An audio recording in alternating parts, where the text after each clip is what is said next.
Board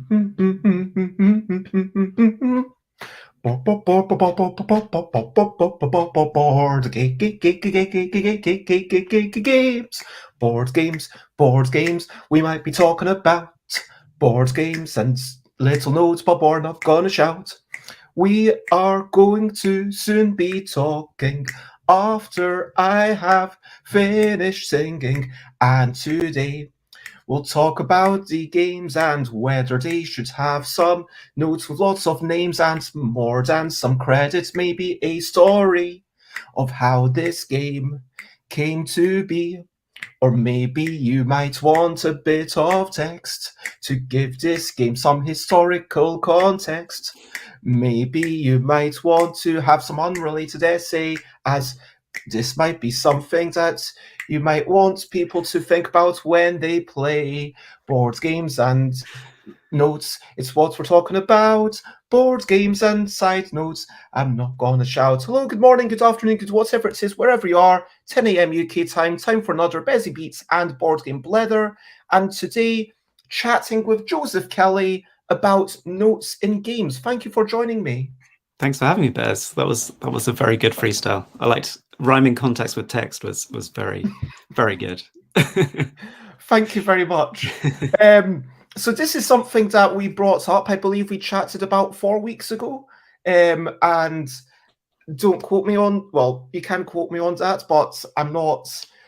Don't quote me in a legal context.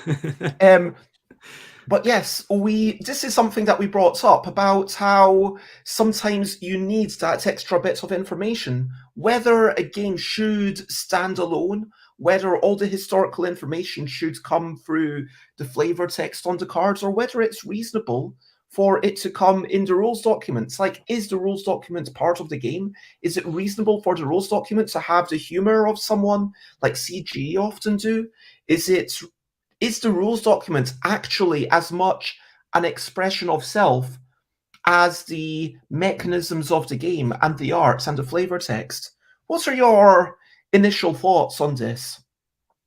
I think my initial thoughts are that from what I've seen, like, different designers have very different, and probably different publishers as well, have very different approaches to that, I suppose. And some of that's probably to do with audience and kind of the size of the publisher. I guess how experimental or mainstream the game is. Like, I think all of that stuff plays into how, I guess, how personal the rulebook can be, or how much humor there can be in the way that it kind of goes about that kind of how much flavor is in the game. So yeah, that's I suppose my initial thought on this question. And also, I suppose, where a publisher or a designer feels they can get away with putting in more, putting in historical flavor, putting in their own, like, personal notes or feelings or thoughts on the game and the subject. So yeah. Yeah, so about the publisher, the designer, the audience, ultimately what you're saying is that all of this is contextual, and I would 100% agree with that. I definitely feel like we need to think about our audience and what they are willing to read, how they will engage with the game, because the nature of, I guess this almost leads to the question of what is a game. And I don't want to go too far down that rabbit hole. I've been mulling over this question, and I personally say that a game has, for me, to have some rules that we accept, some agency, something that we feel control over. It doesn't matter if there is control, so snakes and ladders, even if there's no control for you. If you feel like rolling the dice has agency for you, then it has agency. So I do very much believe games are in the eye of the beholder. But there has to be the option to stop. Like, it has to be something that you freely choose to play or not play. It can't be something that's forced upon you. And fourthly, and this is the bit that I'm not so certain about, but I think there has to be some element of surprise, not necessarily randomness, but some element of the unknown, something to be discovered. And hello to me, we're just talking about side notes in games. And obviously, within a video game, this is very different because within a video game, back in the day, you might have, Echo the Dolphin. Yeah. So I don't know if you've played or if you read through the original manual on the Mega Drive, but in the back of it, it was, here's some dolphin facts. And it literally said on those pages, dolphin facts. And then it gave about 2 pages of dolphin facts. And Wow. remember, these pages were very small. These pages were like this size for the Mega Drive manuals. But I thought that was really cool. And then I said to someone, oh, here's some things that I've learned just now. So they're like, oh, that's just a game. And I said, no, but it says it's facts. And so I think it is. And Timmy's played it on Dreamcast. So this was probably about 10 years before that, showing our age a wee bit. But yeah, there is the line. So where do you think the line between the game and not the game is drawn? Do you think that the rules are part of the game? Yeah, I do think the rules are part of the game. I guess it's a different question whether the rule book is part of the game and whether. Yeah, sorry. When I said the rules, I don't mean the rules that you choose to accept. I meant the rules as shorthand for the rule book, Right, the rules for the rule documents. book. That's what I was asking. Okay. I would say yes. I would say they are part of the game. I think there's like a hazy middle ground where it's not quite clear if it's, but like for me personally, I would say the rule book, the part of the rule book that is telling you like what the rules are is definitely part of the game for me. But if there's a bit at the end which is like designer's notes or historical notes or whatever might be at the end, that really depends, I think, on your own personal experience. Like you could easily play the game without reading them ever. So yeah, I'm not sure if that makes it part of the game or not. And good morning, Alex. We'll get back into this in a moment. But we're just talking about these notes and whether they are part of the game, and there's definitely parallels to be drawn. I should talk about RPGs where the book that you buy is the game. And when you say you might not ever have to read this rulebook, therefore maybe it's not part of the game, I think that that's a flawed argument, because if you look at Arkham Horror LCG or even Magic the Gathering, there's hundreds of cards that maybe I never, even within a boxed product, even within the main Arkham Horror cooperative game, which has hundreds of cards within it, I might play it once, I might only see 50 of those cards, even less. And there's so many cards that I've yet to see. I might play King of Tokyo and I only see 10 of the special power cards, and Richard Garfield deliberately put so many more than you ever see in one single game. So you might play it on your 100th time, and then you think you've seen all the cards that there are to see, but suddenly, whoa, there's this one extra card that you've never seen before by virtue of the random shuffle. But still, even if you never see a card, it's still there. It's still part of what's going on. Sure. Yeah. Yeah. I guess I could see an argument for either way with that. Because I suppose even if you can play the game without that card, there's probably someone who's playing with it. But then, yeah, I don't know. There's an interesting argument there, I think, about does your reading of, like, say, historical notes affect how you play the game? And maybe it does. It probably does for some people. I think it's because it might not affect the outward decisions you make. But I think the game is more than just the outward decisions. The game is more than just what you have to do. It's not like, Dance Dance Revolution, you're hitting buttons, and it's not like if you had exactly the same thing without the music, you would still be following the same actions, but you would have a very different emotional connection with that game. And I think that all the historical notes, explaining the intent, explaining what's going on, are potentially going to change your emotional connection. And I think the games are all about facilitating that emotional journey. And I think that's the key thing. Like, not what are people doing, but what are people doing that is fun? What are people doing that is bringing them some level of enjoyment? Yeah. Or reflection or whatever. I don't mean that enjoyment is the only valid emotional response to have, just to get that out of the way. Sorry. Yeah. No, I agree with that. Like, I definitely think it does affect your experience with the game. But I guess that brings up the question of what percentage of people are actually going to read those historical notes, and how much can you get away with just kind of putting stuff in the notes and hoping that people are going to read it and then respond to that, rather than trying your best to put as much of that experience actually in the gameplay itself, within the rule set, which I think is an interesting question. And obviously there's other places you can put it in, like you put flavor text on the cards that people might or might not read. Even like what you call the actions is going to affect how people feel about what they're playing. Like, you can call an action move, and that's going to have a very different feel to it if you call it flee or something like that. It kind of gives it a bit more flavor. So I think, that's something I'm thinking about with making historical games, or even just kind of games that have a heavy theme, is how can you bring as much of that into the gameplay that people have to engage with as part of the game, rather than, I suppose, the optional parts that you can like put in as flavored text on cards or in the rulebook.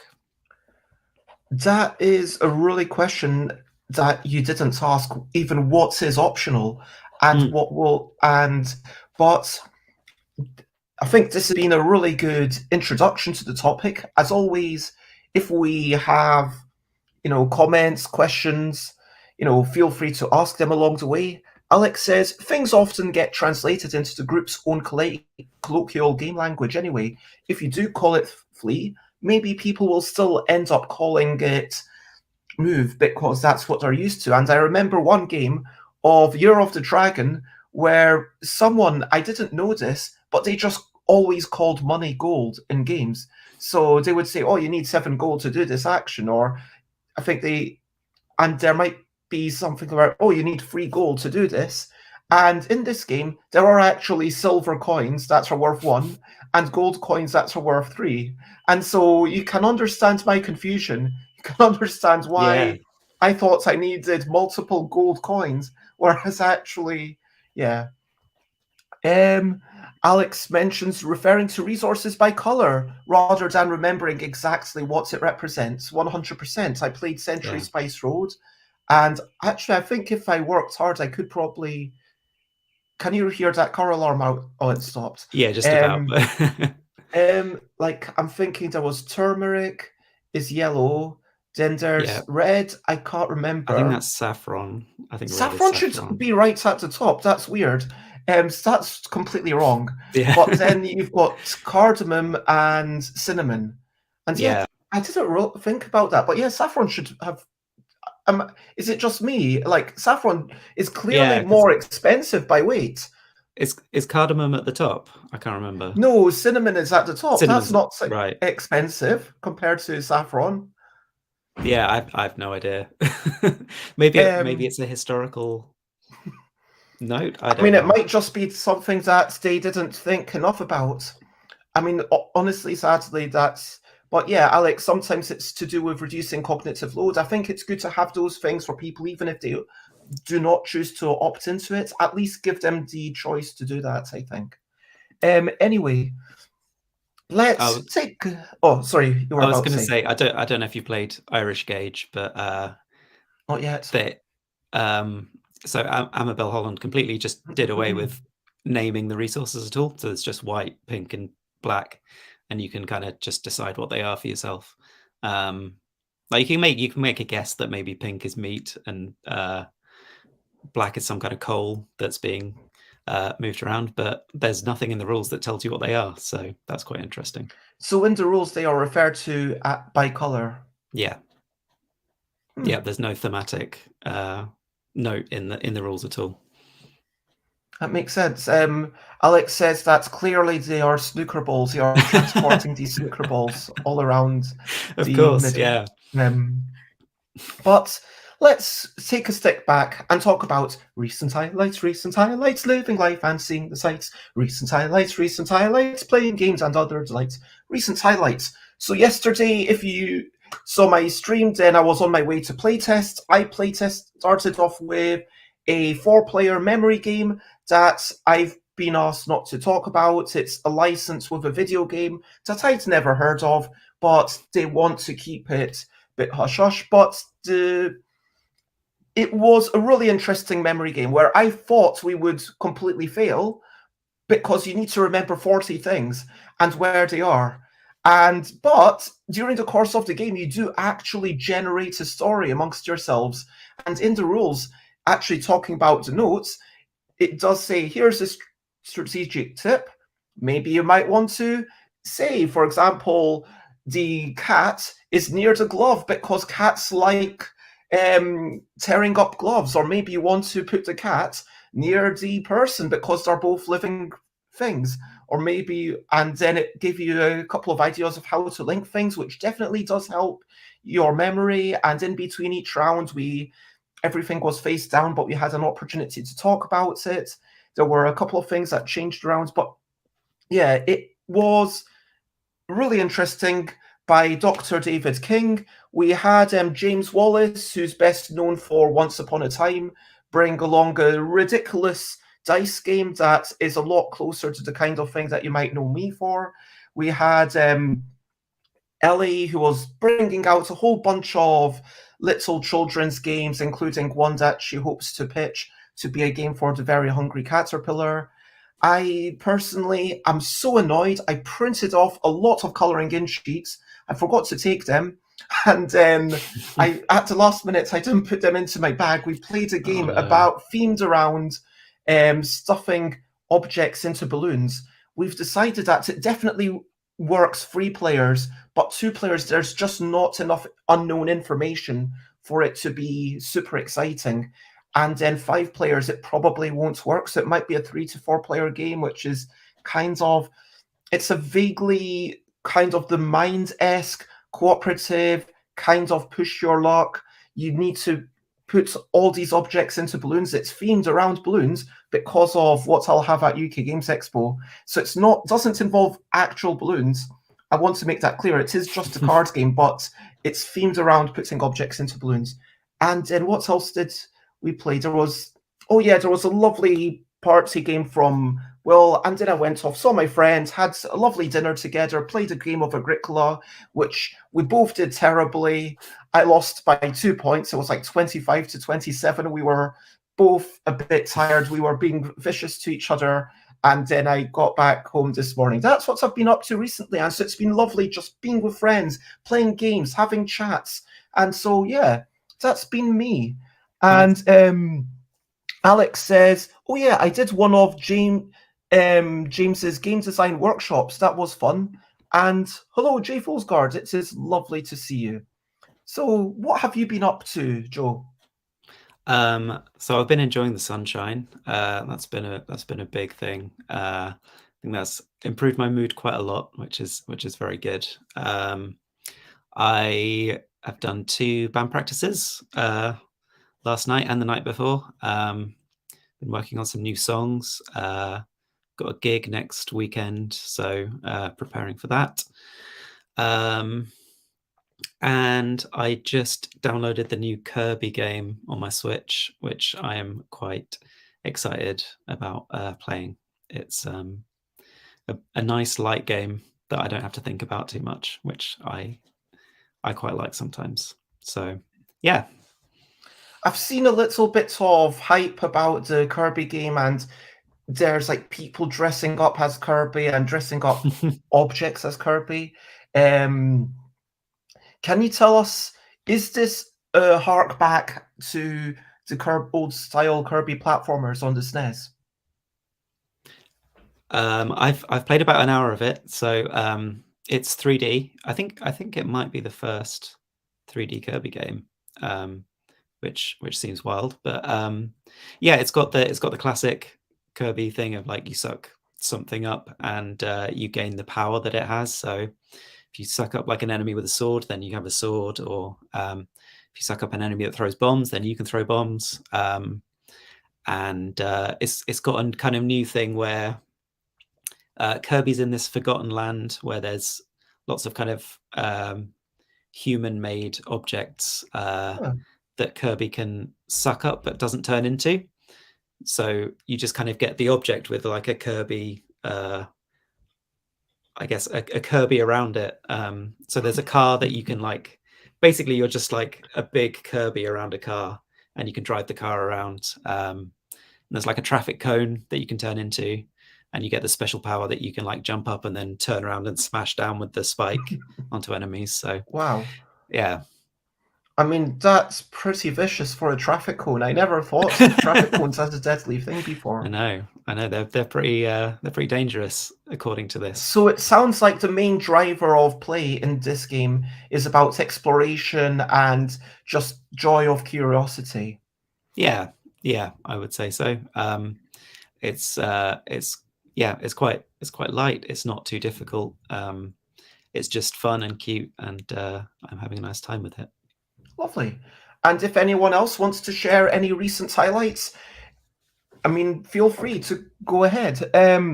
Let me talk about brilliant thing. What's the little thing which is brilliant?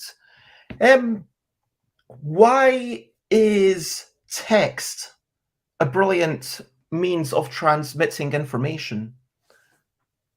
I think that text is quite brilliant because,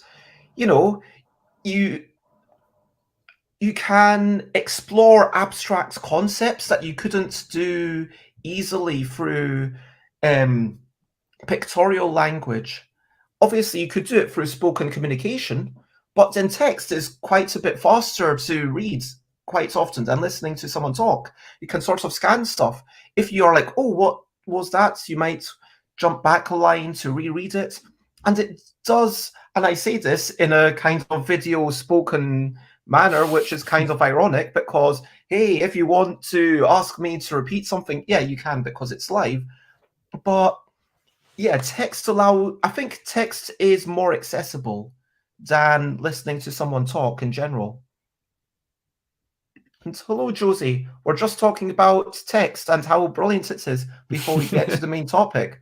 But do you agree that text is brilliant? Do you love books? How about you, Joseph? Yeah, text is pretty great. I love a book.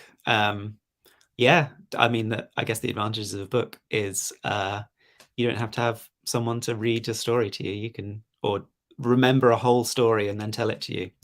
You've just got a book that you can pick up and read at your own pace. Pretty good invention, I would say. Like written form of communication, like these symbols that have nothing to do with the meaning. And I think that even though this might be quite Anglocentric, I am going to give a shout out to forms of communication like the Iranian script, like the script that we all use, like the Arabic script, which is kind of, and like katakana and hiragana, as opposed to kanji, where it's more about the meaning of the things. Because when you've got kanji, you have to remember hundreds or thousands of things and be like, that's what that means, that's what that means. Whereas, sure, we have to remember what an individual word means, but it feels a little bit more accessible, and then we can look them up more easily in a dictionary if we really have to. Although, obviously, if you have to look up every other word in a book, then that's kind of getting in your way of the enjoyment. But it feels more linked to spoken language, and I think that's a really interesting thing. And, our written language is all messed up because it's not even about the noises it makes. It's not like hiragana or katakana or what's that Korean script called? Hangul? I don't know off the top of my head. No. But I think it's Hangul. I do apologize if I'm getting it wrong, but this was one script that was actually invented. So it didn't evolve. It was actually invented one day by someone who said, okay, I'm going to make a script for Korea, and how are we going to make this good? Okay, everything will have every sound will have a letter, and every letter will only have one sound, and every syllable will be in one little square. So every square is meant to be like one syllable, so it's very clear. And that's quite cool. But anyway, That's great. all script is brilliant. And as always, if you want to comment, ask questions from like follow, please do that. Otherwise, we are going to now get back into the main topic of notes in games. So a few minutes ago, you were asking, what is the purpose of these things? Why are they even there? Like, what? And that ties into what's the purpose of the game. I mean, not that every game has to have a big meaning. Like sometimes the purpose of a game is to make you laugh, or to make you smile, or to make you have a good time. And if that's the purpose of the game, should we then maybe have a little comic, maybe extra drawings, extra, fun illustration, bright colors? And how do we need that? Or should we actually look to stuff like I don't know if you're familiar with the album by Moby called Play, where Moby has a selection of electronic music with some spoken singing parts in it.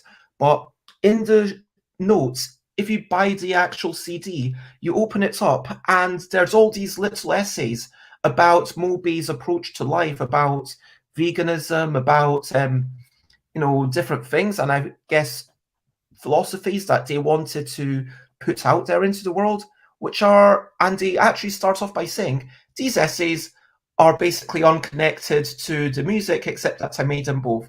Maybe you'll like the essays and not the music. Maybe you'll like the music and not the essays. Maybe you'll like both. What do you think of that? I mean, that's great. I mean, I'm totally into people just adding stuff that's maybe only tangentially linked to the thing that was there in the first place, or only linked because it's something you made. Yeah.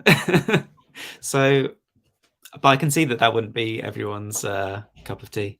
Some people just want the thing that they were expecting to get and nothing else. And yeah, that's, I guess for me, I like that. I quite like frivolous things, or even serious things that didn't need to be there. Or yeah, I mean the CD is going to work whether you've got the notes or not. But yeah, it's quite interesting to have that insight, I suppose.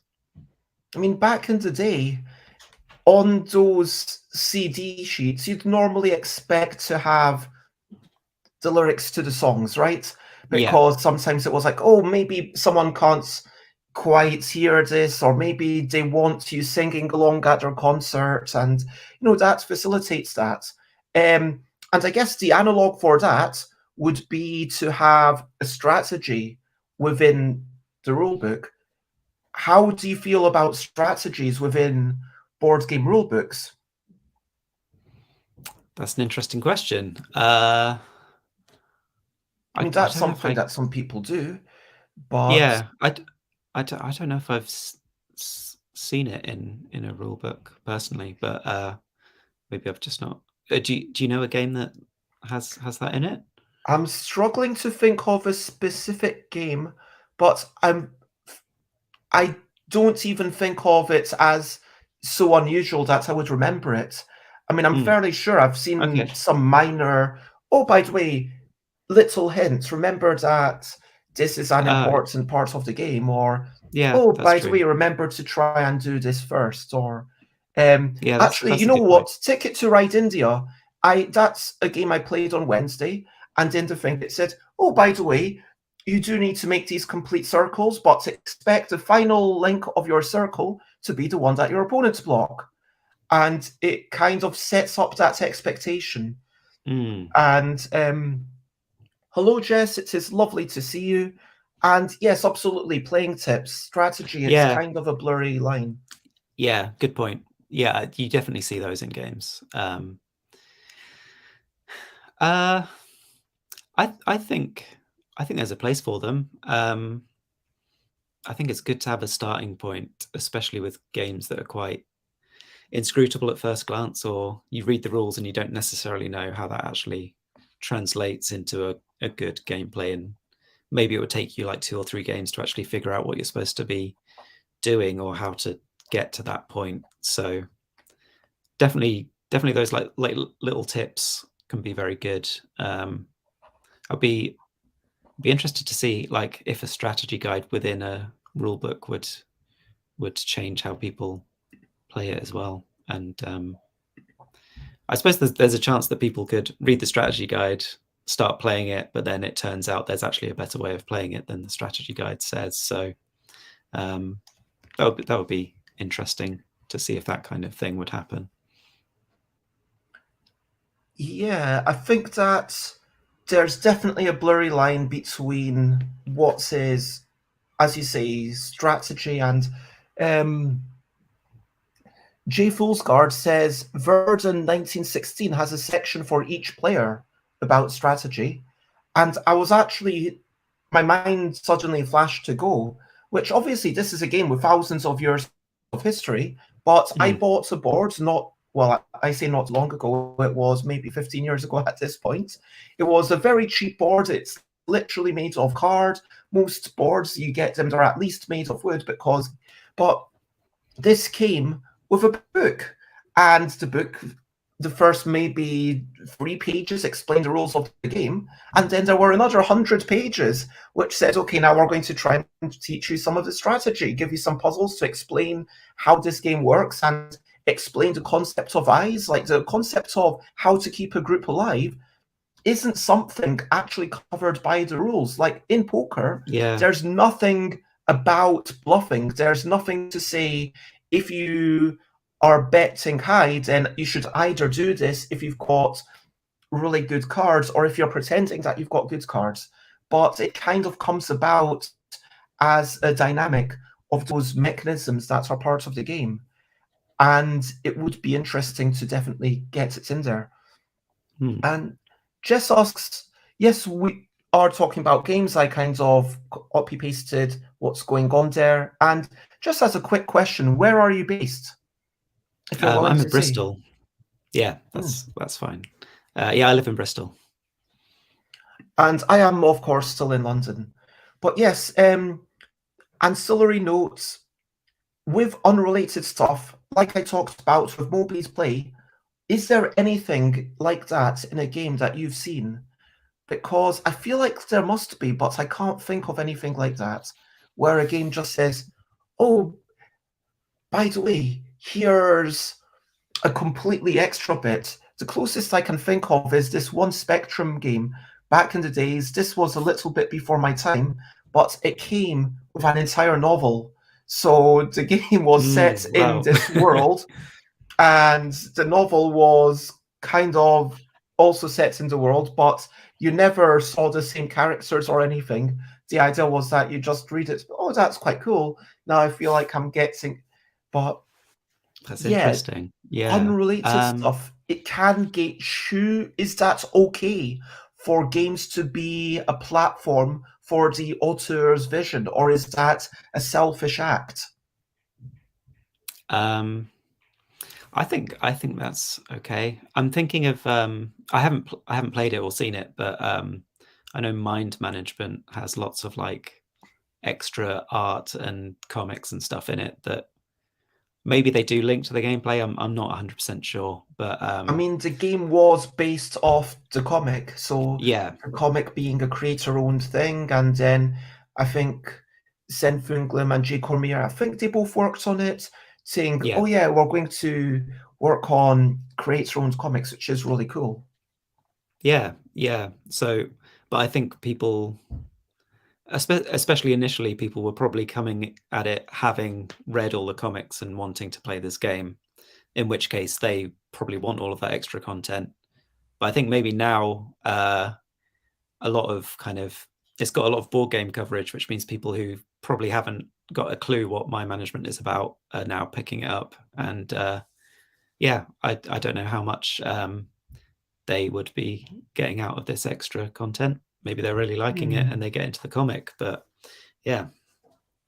It is definitely an interesting question. Like, again, what is the purpose of this game? And I do think that if you have a comic that links into it, worst case scenario, it's superfluous, but it's not going to be seen as actively problematic. I mean, if I were to make a game about, I'm trying to think of a slightly controversial, let's say I made a game about judging which objects best matches three criteria after everyone's quickly grabbed one, which is a game that I'm sort of just need to do the art of, and then it'll be finished. And then that's a fairly light family game. And then in that game, I also have an extra sheet of paper, which is my views on consensual sex and polyamory.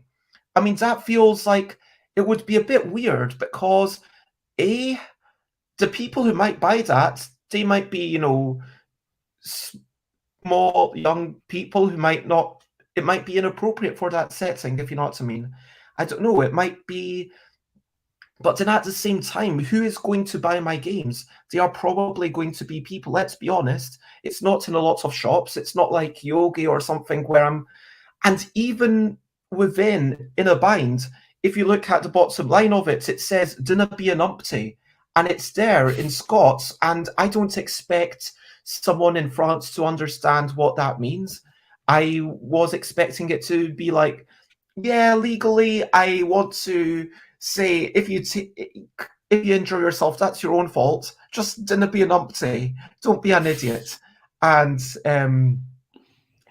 yeah, and it's what is appropriate for the thing. Josie says, I quite like figuring out my playstyle in a game. Hints and tips are useful, but I don't want to be told the strategy right away. Where do you draw that line, Josie? What is appropriate?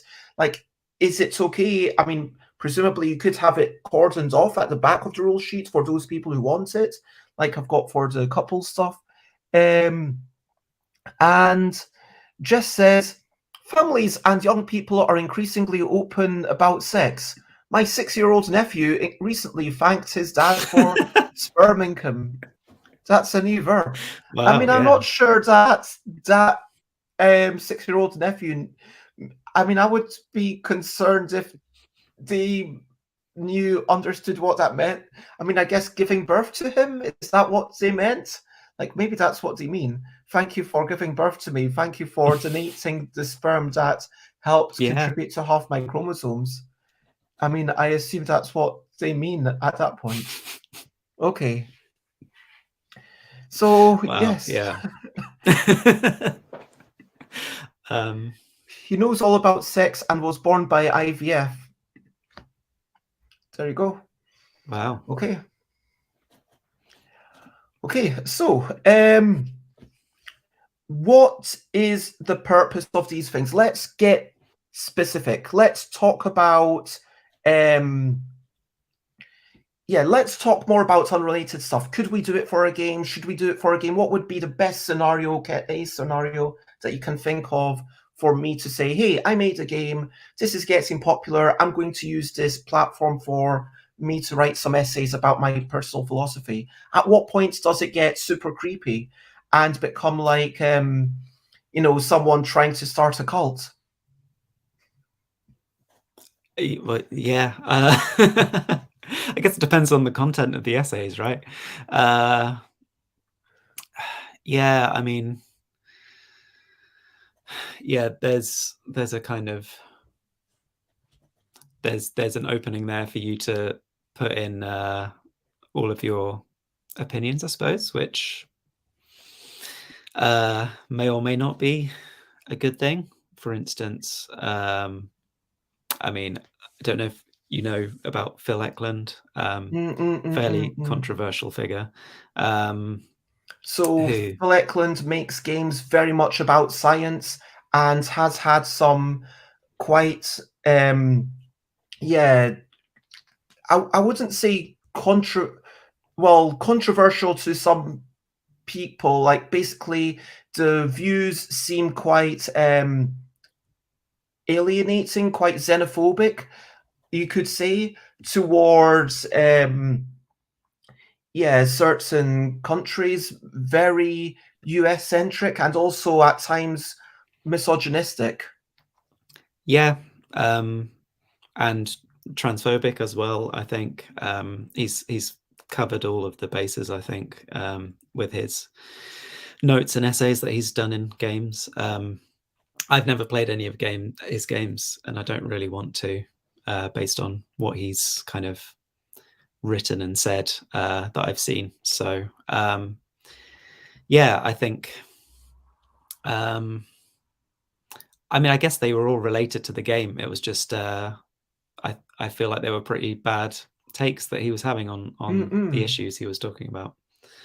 But yeah, there's that kind of element to it that I guess putting in opinions is gonna flavor who wants to play your games, and yeah.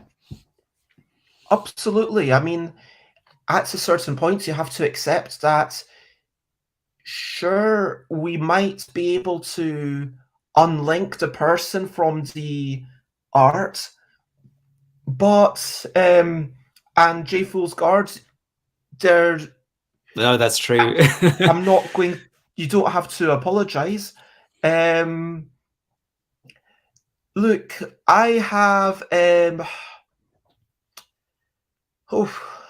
have sort of worked for Phil Eklund in the past, and I think they are a troubled person in some ways. That doesn't excuse like any views or anything, but I think that, and I'm not saying that they're a good person. I'm not actually, because of, if you want to know my past relationship, basically, I worked for Alley Cat's Games, who was managing one of Phil Eklund's Kickstarters, I believe BIOS Genesis, and then basically the distributor at the time, there's someone who is a complete shyster and was conning Phil Eklund, but Phil Eklund has... I'm going to be quite careful with my words here. I am of the opinion, I'm not stating it as a fact, but I'm of the opinion that Phil has memory issues and possibly some things. There's some signs of kind of weird stuff going on, if you know what I mean. They would forget conversations that I thought were fairly significant, because this was about us managing this fairly massive Kickstarter that had been finished. And yeah, anyway, I'm happy for other people to talk about it, but I just wanted to explain my own situation, where I have been employed by a company who was working for Phil Eklund, and my relationship with Alley Cat Games is now that of a freelancer. They've paid me the money that they owed me for work past done. They do owe me a few games that I'm sure are coming my way. I'm not that fussed about the timeliness of the games, to be honest. And I might work with Alley Cat again, but Alley Cat and Phil Eklund, Phil Eklund is now working with a company that was basically set up as a shell company to, again, my appearance, let me restate that. It is my opinion that this company was basically set up for the purpose of making Phil Eklund's games. And so when people say, oh, why aren't you ditching Phil Eklund after some of these things have been said? Well, if you ditched Phil Eklund, that would be the end of that company, if you know what I mean. But yeah, it is interesting in a not necessarily good way of someone making games about things that they believe in, games essentially about theoretical science, and then they are using their games as a platform for their theoretical science. That's what they are doing. And so in that situation, as you say, the game and the text is absolutely 100% connected. And so it's not like you can say, oh, let the game stand alone. The game and their views are 100%. So yeah, that is that. I will reply to the comments in chat before I let you reply, Joseph. Sorry. Alex says, I think that's a fair appraisal. Is this like the Trump of the games world? I'm not going to draw any parallels between Trump and anyone. I don't think that. I think that's kind of reductive. Josie says, if I find out someone's views are phobic in any way, then I actively boycott. That is totally reasonable. I don't think that would be an unfair. Mental health issues, don't get sued. Yeah, I share my darkest secrets here, says Jess. That's why I come here. Again, I'm going to just, obviously all of these are just my views, and I'm not saying any of these things are absolute fact. This is just a show where I talk, and like, if there's anything that I've said that you think might be problematic, please flag it up so I can, be careful. So, Joseph, do you have anything more that you want to say about Phil Eklund or Eklund's not essays? really. I mean, I've only read enough to know that I don't really, I don't agree with them, and I think there's a lot of problems in them, and that I don't want to play his games really as a result of that. So, do you see? Okay, let's take a broader view. Let's no longer talk about Phil Eklund, but let's talk about games that are trying to put forward a particular message. Let's say a game is. Do you think that playing a game that reflects a particular reality is kind of promoting that reality as a player, as a purchaser of that game? I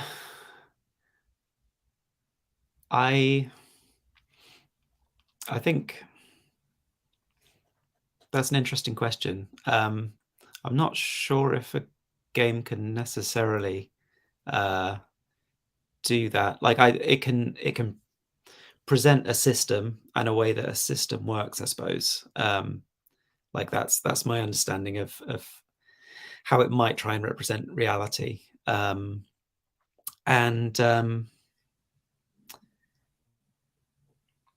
that system might kind of present a certain argument about how things work in the real world, I suppose. And that's, I guess it can try and represent that.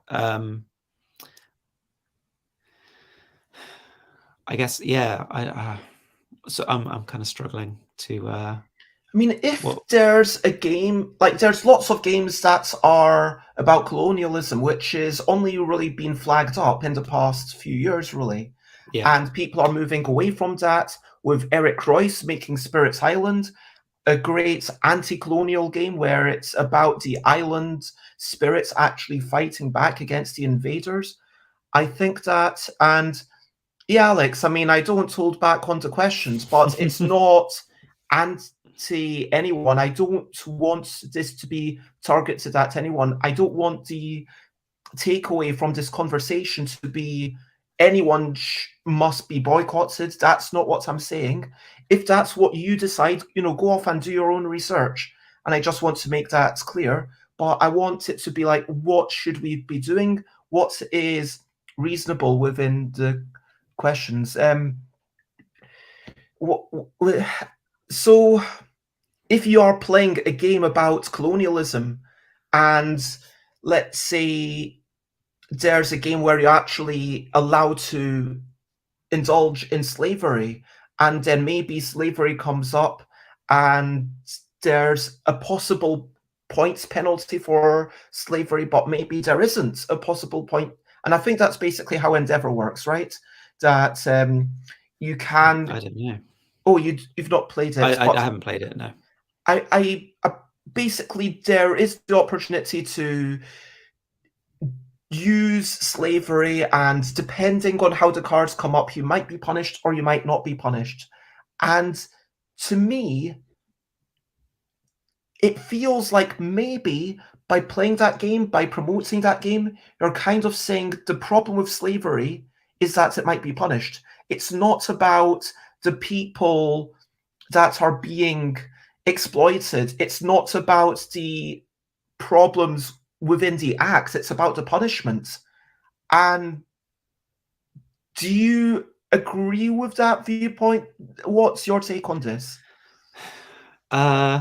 Yeah, it's a really interesting question. I suppose maybe for the people that I guess you're supposed to be inhabiting in that game, maybe that is how they saw it. Maybe they just wanted to see how much they could get away with, and that moral quandary might not have been an issue for them, or maybe it was, and maybe the game is not bringing that into consideration. So, yeah, I think it's interesting that you can play games in which you are inhabiting, I suppose, what you might see as the historical bad guys, and yeah, how the game depicts that is going to be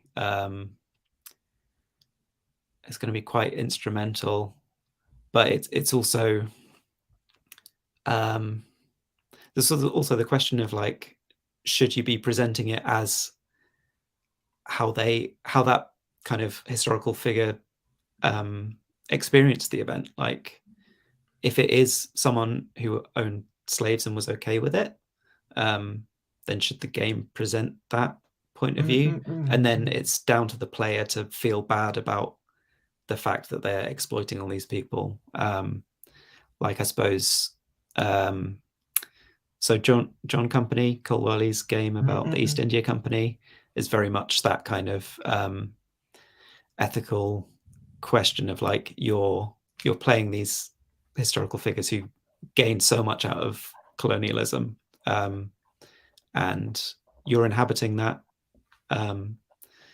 persona, and it's down to the player how they feel about it. Like, if a player plays it and doesn't feel bad about it and doesn't even kind of think about the history behind it, like, yeah, has the game failed to make its point? I don't know. Because it's all well and good to say this is a problematic thing that you're doing, but if the game's point system is directly telling you to do the thing, because fundamentally the scoring system of a game, any game which is about winning or losing or winning by different degrees, I feel like I'm not going to feel guilty about it. It's not like these are real people. And if a game is about shooting up lots of things and you get points for each thing that you shoot, there's no sense in playing that and like, okay, now if you don't get points, that's a completely different argument. If you could go and kill these people, or you could go and have conversations with them, and I believe that Undertale actually does something like that, where there is a way of getting through the entire game without killing a certain person. Anyone killing a single person, sorry. And I think that's really interesting. But as soon as you put a point value on things, as soon as you say this is what you do to win the game, I think that incentivization is kind of a tacit approval of the real life analog. Maybe that's a bit harsh to say, but that's how I'm starting to feel more and more as time goes on. I guess, I mean, I think people have the capacity for there to be a dissonance between, I guess, what you're trying to do in the game and what's actually a good thing to do in the real world. So, yeah, it is an interesting question, because I think for me, when I was making Molly House, I did originally consider making it a game where one person's playing the police and the other person is like running the Molly House, and it would be this kind of two-way battle, I suppose.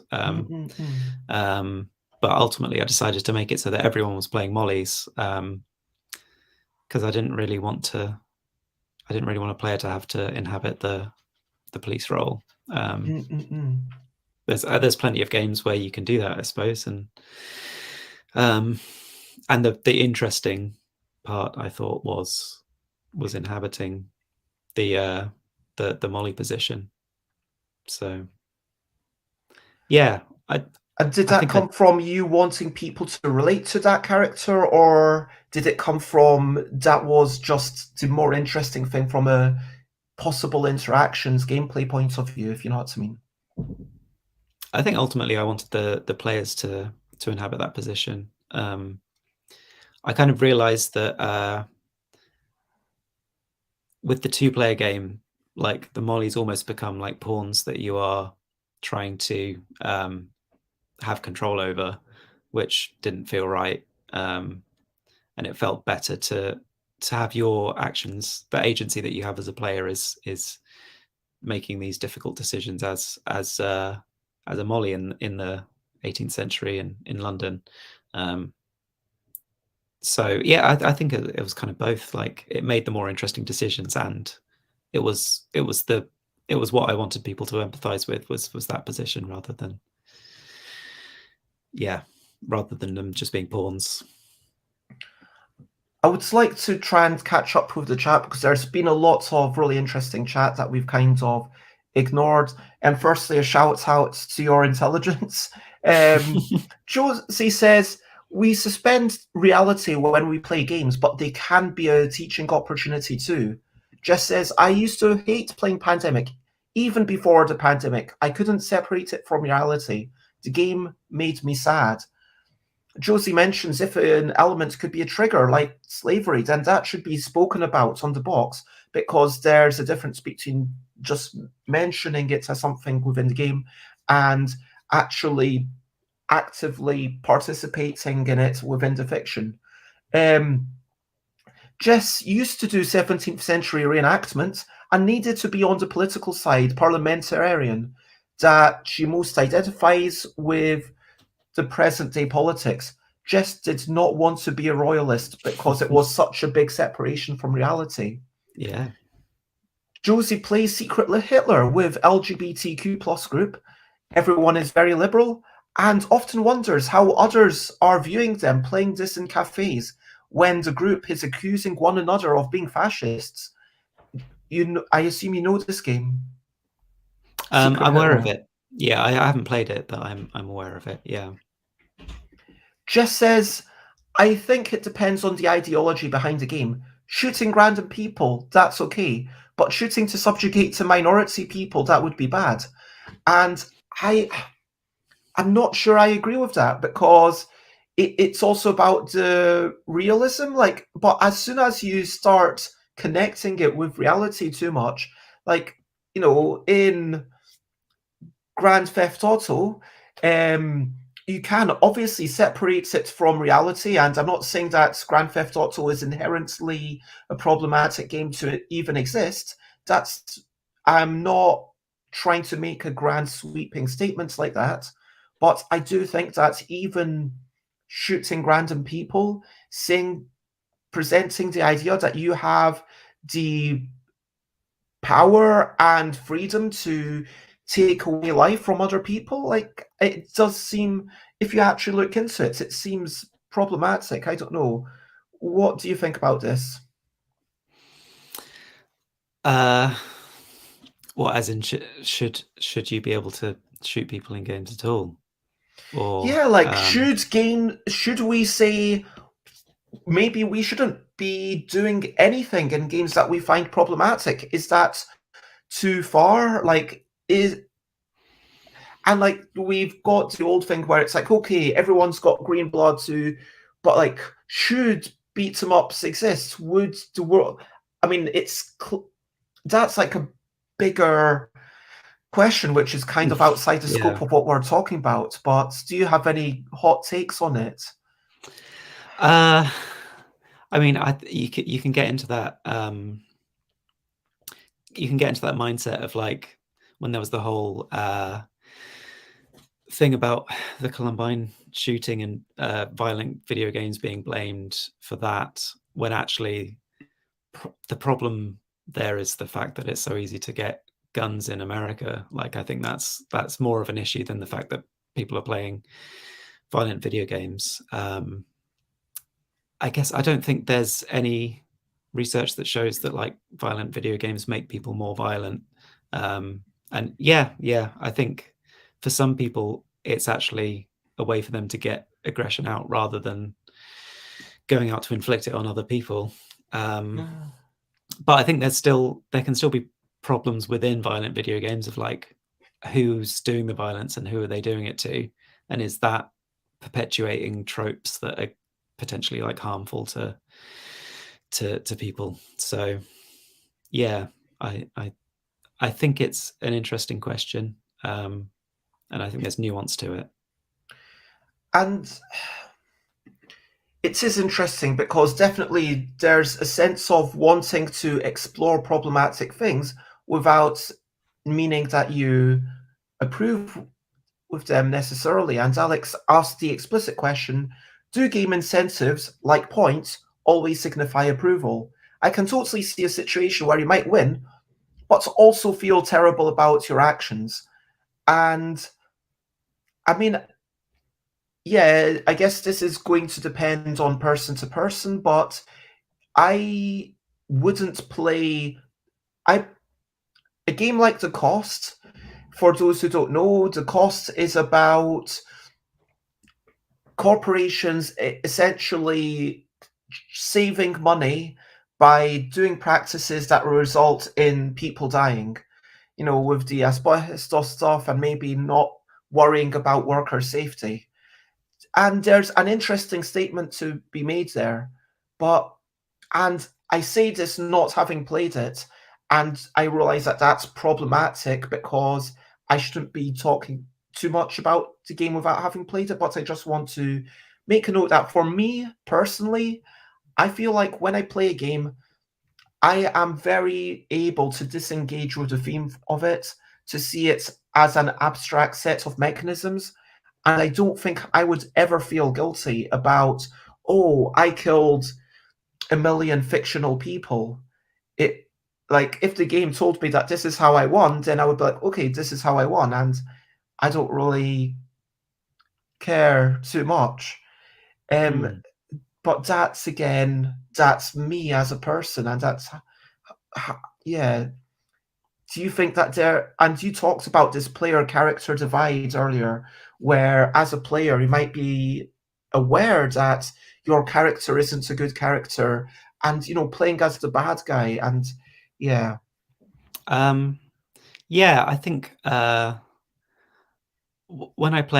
if I play a game like that where I am aware that like the position I'm taking is the bad one, like the one that I wouldn't want to be in real life, then I think when I'm in the game, I guess I'm playing it as a game and like still thinking about the theme, but I think it's once the game is over, then I actually like then I unpick it and I'm like, oh yeah, what happened here? Like, I think like it that is refrigerator moment, as TV tropes call it, when you're after the media and you're like, oh, wait a minute, that was a bit weird.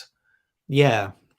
And I think it is important to remember that like people who were the bad guys were people, like they were just people like everyone else.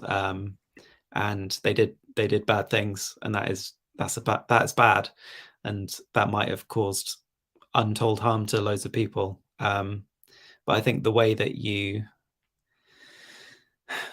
kind of counteract the fact that like normal people can do bad things is by remembering that they're people. They're not monsters who like you have no way of empathizing with. Like,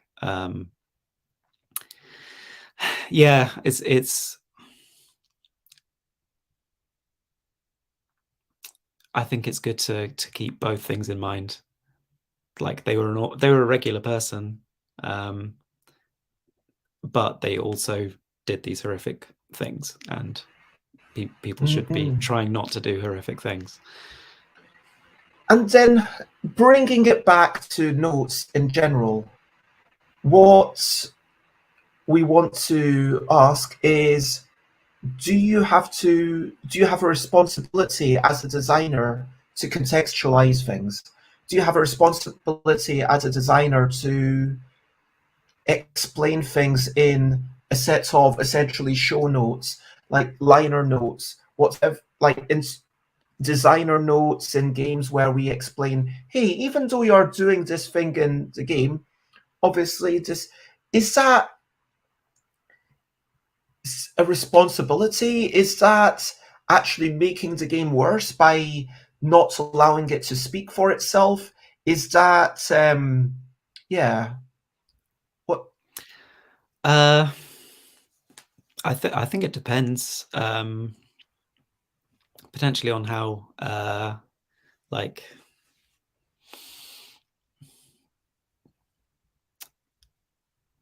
yeah, that's interesting. I think it depends on the context of the game, to an extent, and the audience. Like I think if it's maybe a contentious subject that you made a game on, that you think requires context, then I think it's good to put the context in.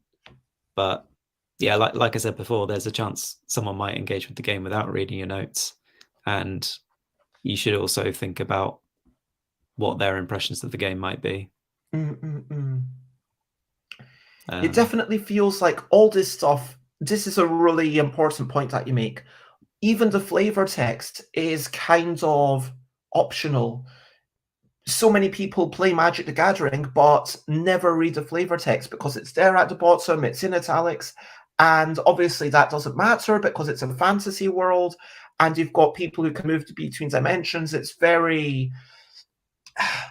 Look, they do have gender indeterminate and trans characters, which is great, and they are actually pushing for better representation of women, which is fantastic, but the actual story is so far divorced from our reality that there's no risk of, oh my gosh, this is totally against zombies, this game. It's like kind of xenophobic against zombies, all these zombies always killing everyone, or no one's going to make that connection.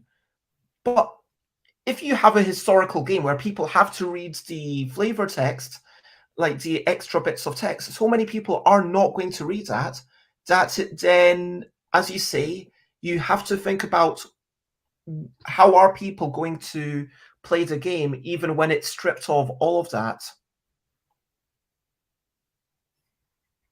J Folsgard says, in most cases, I think it's for the better, as it gives you some framework to understand and critique the game.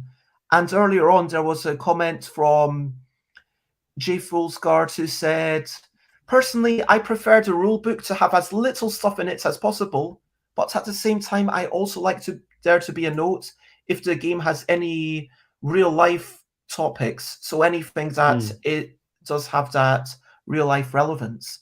Alex says, yes, once the game leaves your hands, it's up to the audience to decide how to engage with what you made.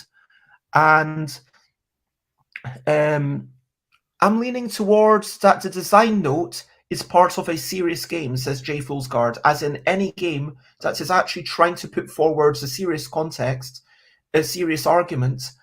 Yes, that has to sit alone, but then because games, by their very nature, they have this agency. Film, you control the narrative. Like the director, you control exactly the order. Like someone could not hear something, someone could miss a plot point, but it was all there for them to see. Same with a book, you literally write everything in the exact order. They will experience all of it. With a game, the narrative that you might intend for the game to have might not be what happens. You might intend for this game, like Seize the Power, I intend for sometimes the downtrodden to rise together and to start a revolution and to go against Am, and sometimes Am to just be stamping down and everyone say, wow, this is really horrible that I'm being discriminated against because of my eyes, and to get a little taste of that. Is that what's going to happen? I don't know. And that makes me think that, yeah, maybe I should, this is actually the first time I've thought of it, I probably should talk to Inside the Box about his and I writing a set of notes, because the game is so variable. By its nature, we don't want people to see every single card on their first play. We don't want people to have exactly the same experience every time they play, because otherwise it loses that element of surprise and curiosity. But by the nature of a game, you have to have maybe a secondary medium where you do explain through a linear, non-interactive form what you intend the message to be. Do you think that feels fair? Yeah, I think there's definitely an advantage to explaining, I guess, yeah, the context of the game. I think I like. Yeah, I'm interested in the idea that a game has a message. Like, I think a game. I think some games definitely do have a message, and that's quite clear. But yeah, I'm not sure if it necessarily, like, a serious game necessarily has a message so much as it's like this is a situation, and yeah, I want you to think about the situation. I want you to experience the situation. Yeah, I mean, there's talk about games having arguments, which J. Guard has said there, which is probably more the way that I would look at it. I think there are ways of making a game that has a message as well. I'm not disagreeing that a game is a viable artistic medium of presenting an argument. I'm just saying that it might be more possible to be lost to any individual player than who has played one playthrough of your game, compared to writing a short essay and a person who's read one read through of that essay, if you know what I mean. Yeah, absolutely. We've been talking for more than an hour. I feel like we should probably re-examine those starting questions that I wrote down and see if we have any answers. And if we don't, then that's okay. So, where is the line between an author's note and the rules?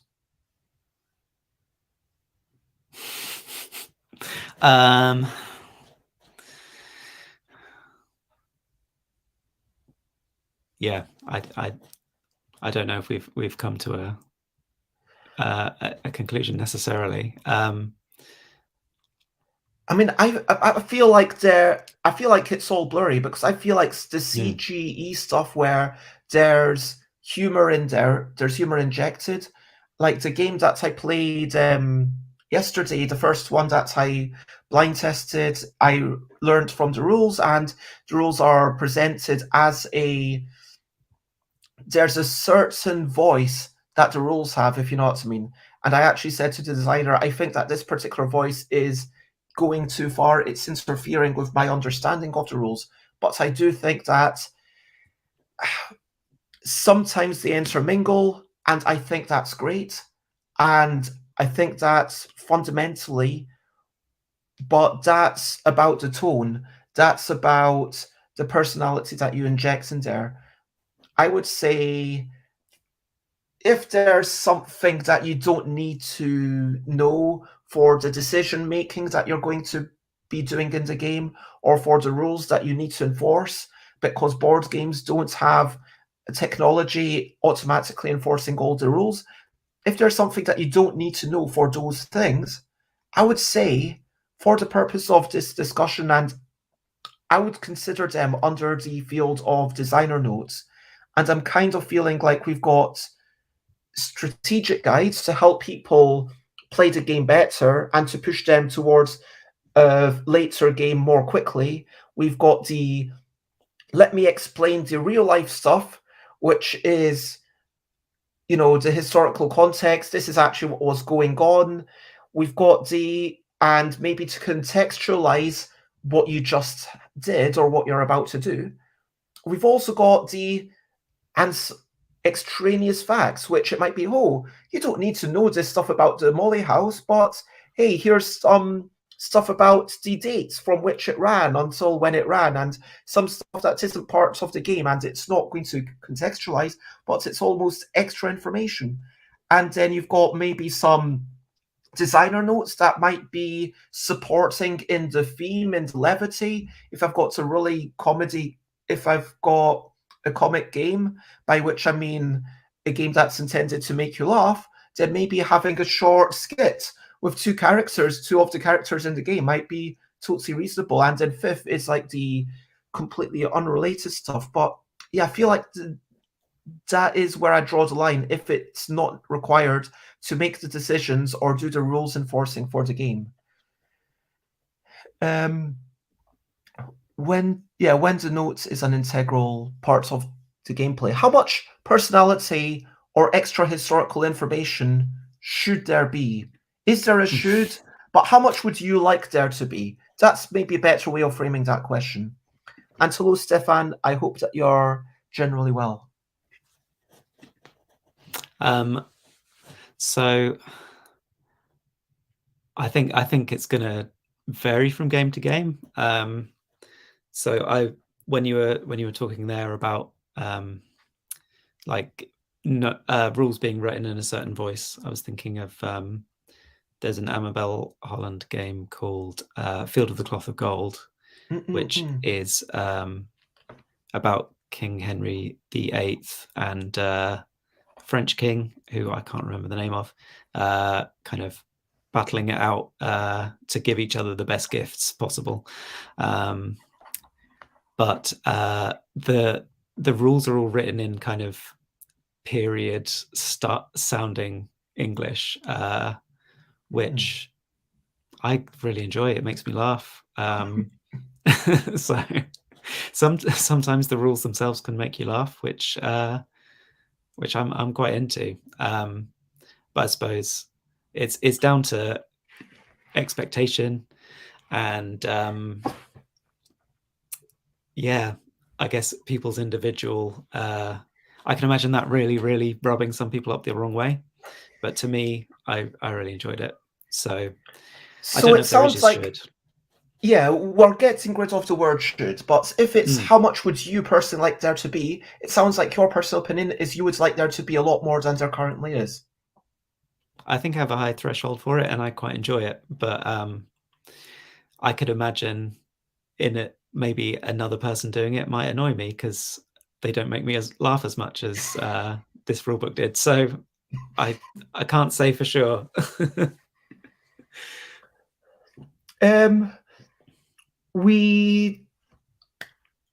Can notes take away from the core thing? Josie already mentioned strategy advice when it goes a bit too far. I know Xate is a big proponent of not reading anything that says strategy or tips. And as long as they're clearly labeled, I think that Xate is totally okay with it. But it's just, as soon as the rulebook says strategy tips, she will either skip over that box or just, if it's at the end of the rulebook, just stop reading at that point because, hey, this is not for me. I want to discover the game for myself. What do you think? Can notes of any sort take away from the game? Yeah, I think I would probably skip that to start with as well. Unless I was playing against someone who's played the game a lot, then maybe I might read the strategy tips. So or if you're playing something that's, you know, got an established audience, like, oh, I don't know if you're already a Go player, but like if you were to play, I don't know, like a game that's got a real history, like backgammon even? Would you kind of want to jump in there, or would you actually prefer to just have that one-time joy of fumbling through yourself? I guess it depends. It depends who you're playing against, right? So if I was playing backgammon against someone else who's never played backgammon, then maybe we'd have a better game if we just tried to figure it out for the first 2 or 3 games, and then we might look up some strategy and like decide, decide that we're gonna get into it a bit more seriously. So yeah, I think that would be my attitude to it. Yeah, that makes sense. Historical context, when is it too much? I mean, again, I think it's context. Like, so I've got a couple of GMT games that have pages and pages of historical notes, and like each card has a paragraph at the back that tells you the historical context behind it and all that stuff. And I do look at it sometimes. If I play a card and I'm like, oh, that's really interesting, I want to know a bit more about that, then I've got something to look at. But I can imagine for some people they would never look at that in their whole time of playing it, which is fine as well, I suppose. I mean, would you say that as long as it's I know segregated has emotional connotations, but as long as the ancillary extra information is separated enough and clearly marked as such, there's no such thing as too much. I mean, obviously there's a printing cost and it adds to the cost of the game, but that aside, if you've got 20 pages of historical context plus a little bibliography for further reading, is that fine? As long as if you've got even an entire book of, hey, this is a book about the history that's written by the same designer, and this is the arguments in another form that's kind of supporting material. As long as it's separated, is that okay? Or could that be taking away from the game? Yeah, could potentially get into issues, I suppose. I think especially because a lot of designers of historical games are not necessarily like historians themselves. Like they might be pretty well read on the subject, but like you're probably going to get better information from like the sources that they were using. So in that case, the bibliography is pretty interesting. So yeah, I don't know. I think for me, if I'm making a historical game, I might write up to a page. Like I don't think I would write as much as some designers do. But yeah. That makes sense. Do you think there should be notes on the design intent, or do you feel like you would already have failed if you say, this is what I hope, even framing it as this game should be a relaxing experience, maybe play it with some calming music around you. Do you think that's a reasonable thing? Yeah. I mean that sounds like quite a nice thing to read in a rule book. And you like the players have agency to say, I'll take up this suggestion, or no, I think I'll just play it without music. That's fine. So yeah, that kind of thing. I like that. Yeah, I think. Oh no, I've lost my train of thought. Never mind. No worries. And the penultimate question is, should the credits be more like a story? I mean, you'll have already seen that that's my personal style for all of the LDEC games. Or do you think it makes more sense to just have a couple of lines, maybe with literally one line of names and then one line of explanation, like Ian Vincent did for Ticket to Ride India? I like your stories at the end of the LDEC rules, so yeah, I could imagine seeing that more. I think like some designers do it. They'll maybe write a little paragraph or something about their their design process, which I find quite interesting. So yeah, I'm into it. And the final question, for completely unrelated stuff, I'm not talking about historical information in a historical game, or talking about the separation and division between countries in a game that's about that. But if someone had an essay about the food we consume in I'm actually trying in Yogi, let's say, Yeah. Jigamic allowed me to put that in there. I don't think they would, but let's say they did. Yeah, what's your thoughts on that?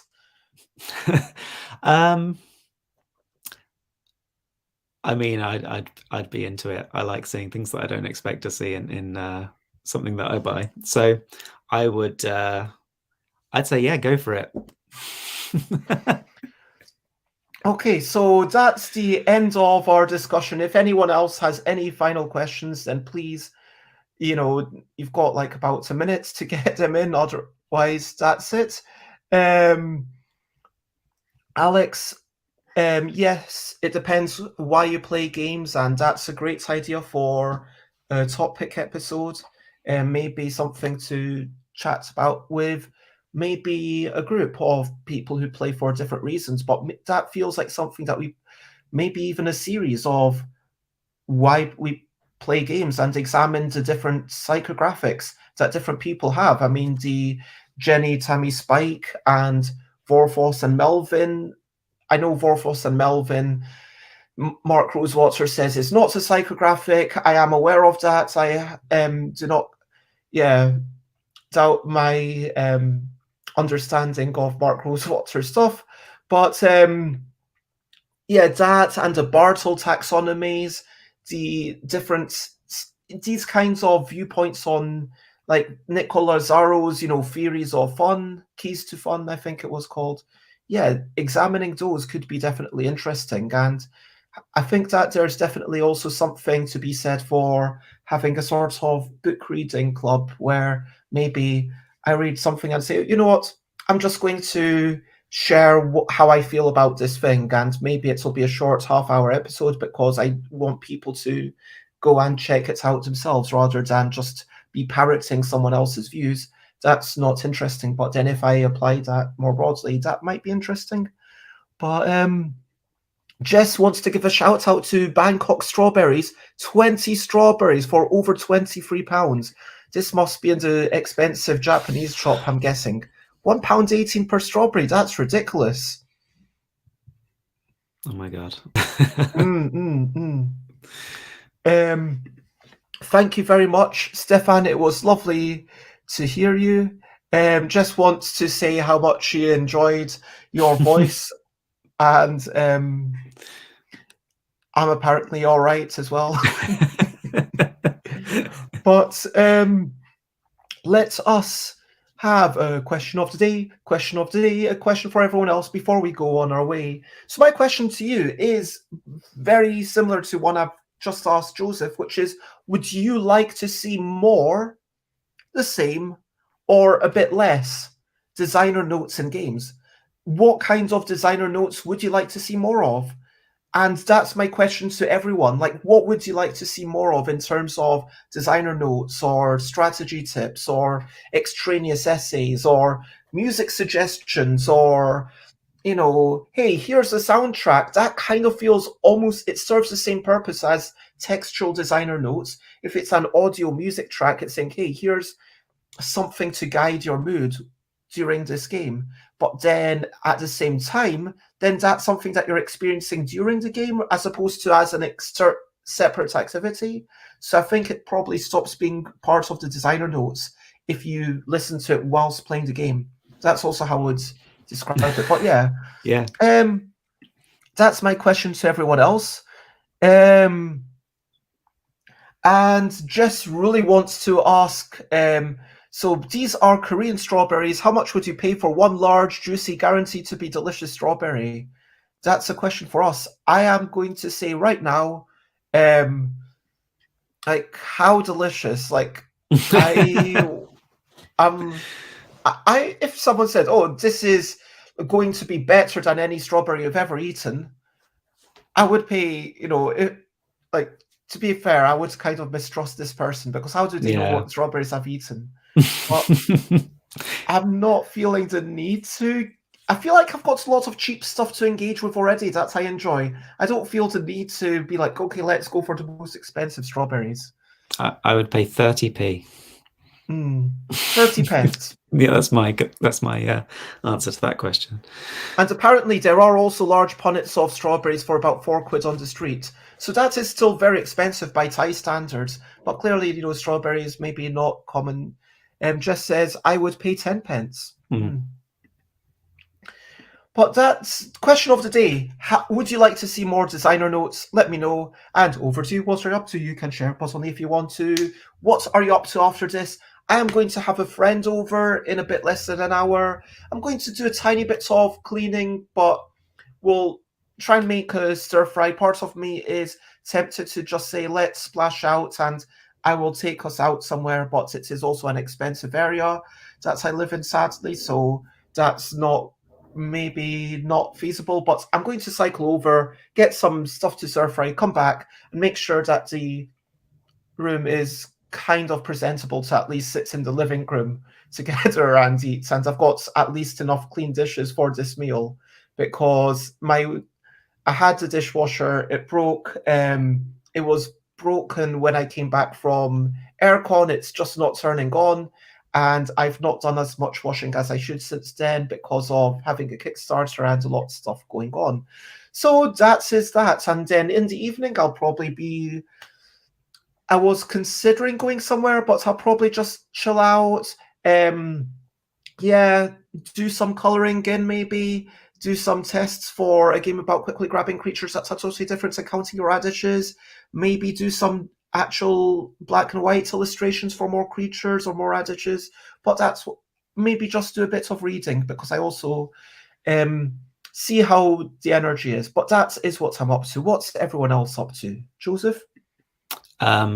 So I have no plans, which is very nice. So I'm probably going to go and sit in the garden in the sunshine and read for a bit and Lovely. see what the day brings.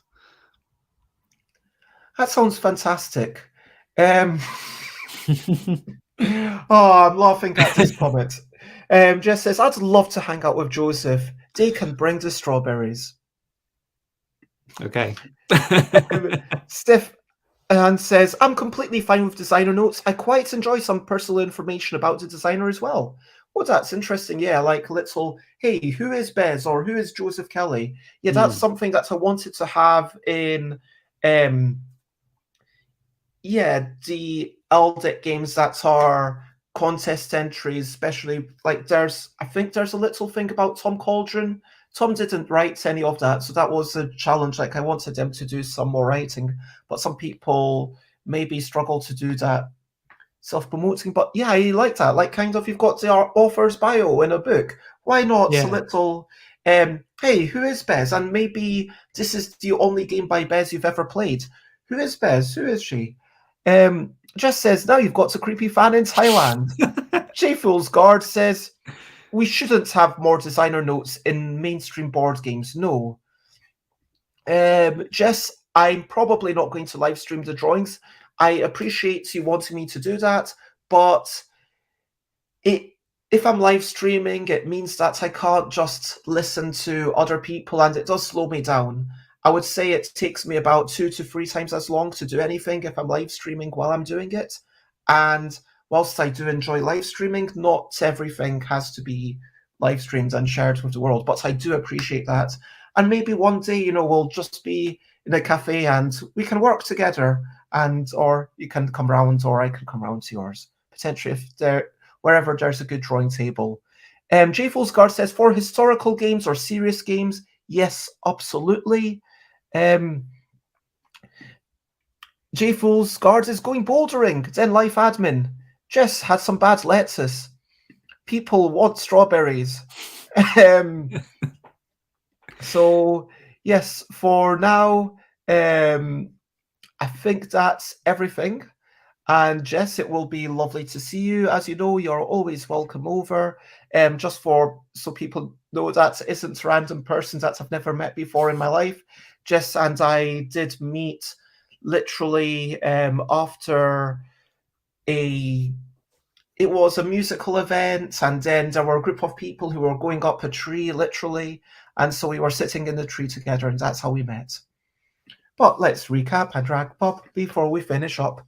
So we talked about the context, the publisher, the designer, the audience, what's going on with this game. What is the game? Can we rely on people reading these things, engaging with them? No, absolutely not. Everything needs to stand alone.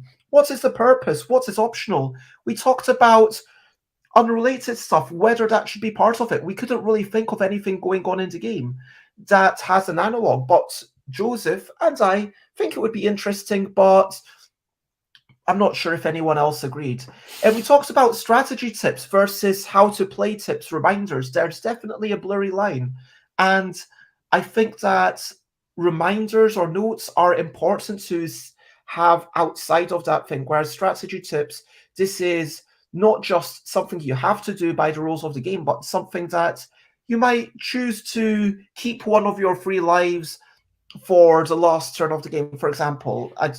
But we talked about things like pandemic and slavery and colonialism and how they might need trigger warnings. We talked about the suspension of disbelief, but the fact that there is bleed going from the game, that it does impact how you feel about things.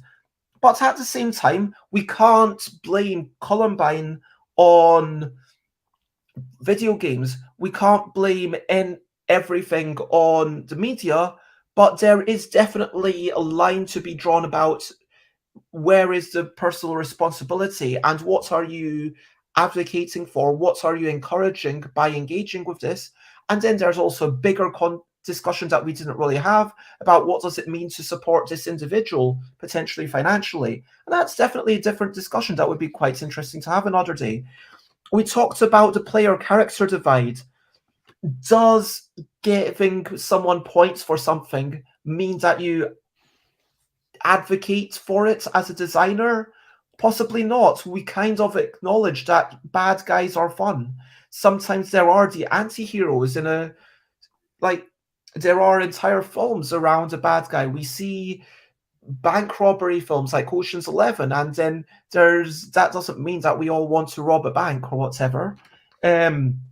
Explaining itself in a linear format feels like a good job for designer notes. We decided that they need to be something that doesn't contribute to the decisions you make while playing, doesn't contribute to the understanding or application or enforcing of the rules, but is something that is separate to that and is something you experience at a separate time. So it would be lovely to have more musical soundtracks to games, but that's almost like an extra addition to the game, more like an app.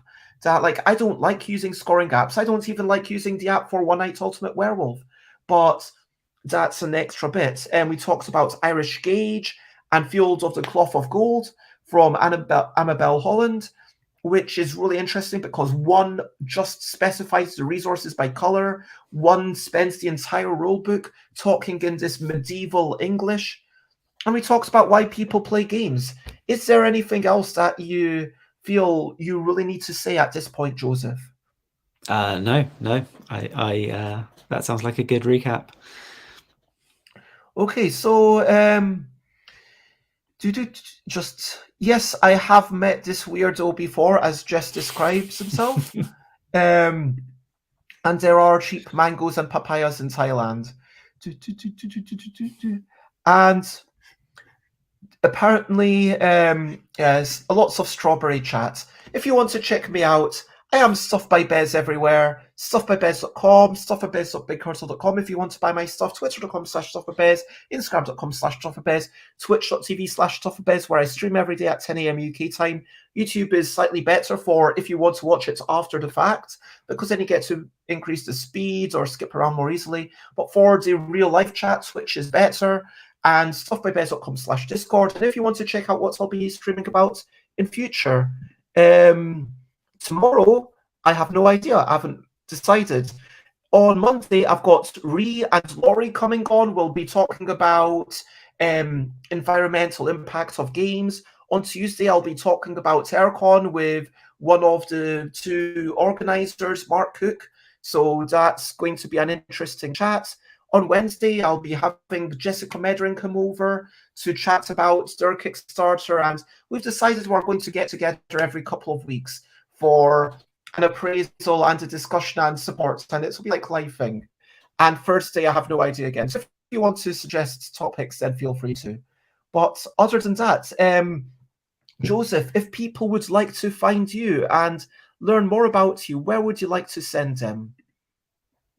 So I'm on Twitter at YUNGYLEK.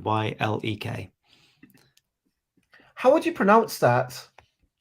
Young Lek. And if people want some way to remember what that means, or why did you choose that Twitter name? I feel like we've already had this discussion. So it's hard to find anything that has anything to do with my name because it's such a common name that I had to figure something else out. And so, yeah, that's Kelly Gnu, young Kelly. It's something like that, yeah. Okay. And so for everyone, feel free to share, spread the word. I want to say thank you for everyone joining in the chat. Some brilliant questions. Even though you're gone, Alex, thank you very much.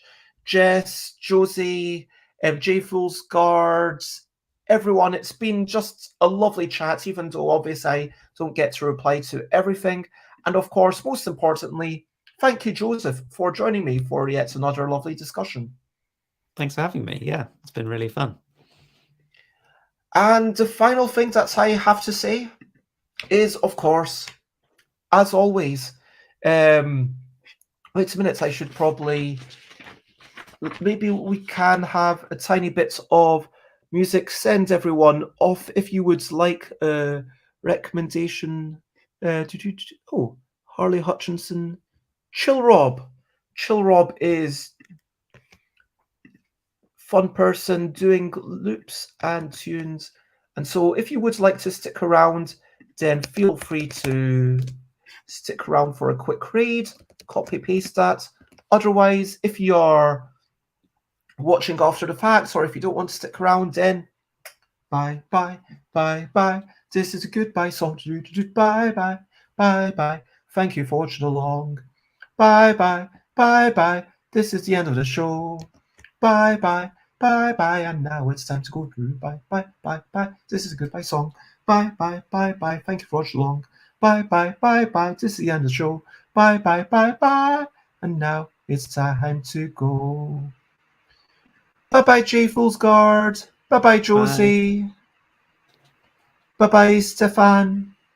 Bye, bye, Joseph. Bye. Bye, bye.